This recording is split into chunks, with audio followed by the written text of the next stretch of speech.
આજના દિવસના સૌથી મોટા સમાચાર સાથે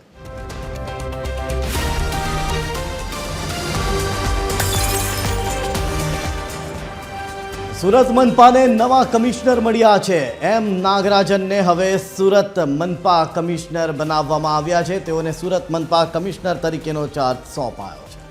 સુરત મનપા કમિશનર શાલિની અગ્રવાલની હવે બદલી કરવામાં આવી છે। શાલિની અગ્રવાલને GUVNLના MD બનાવાયા છે અને તેઓ હવે વડોદરા જશે। શાલિની અગ્રવાલ કે જો ફરી એક વખત વડોદરા જઈ રહ્યા છે।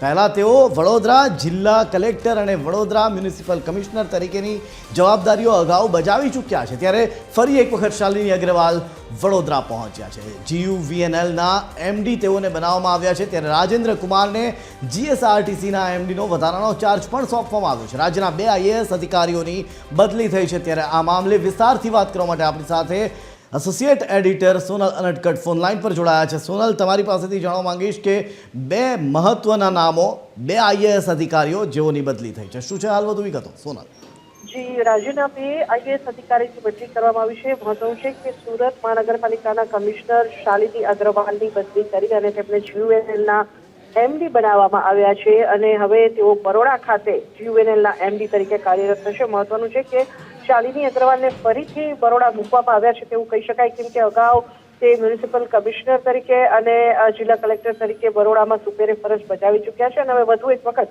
GUVNLના MD તરીકે તેઓ બરોડા ખાતે કાર્યરત થશે। આ ઉપરાંત એમ નાગરાજનની જો વાત કરીએ તો તેઓ સુરત મહાનગરપાલિકાના કમિશનર તેમને બનાવવામાં આવ્યા છે અને તેમને સાથે સાથે રાજેન્દ્ર કુમારની જો વાત કરીએ તો તેમને GSRTCના MD તરીકેનો જે વધારાનો હવાલો છે તે પણ સોંપવામાં આવ્યો છે। આ પ્રકારે જે 2 IAS છે તેની બદલી કરવામાં આવી છે, સાથે સાથે રાજેન્દ્ર કુમારને GSRTCના MDનો વધારાનો હવાલો સોંપવામાં આવ્યો છે। આભાર સોનલ સમગ્ર માહિતી આપવા બદલ।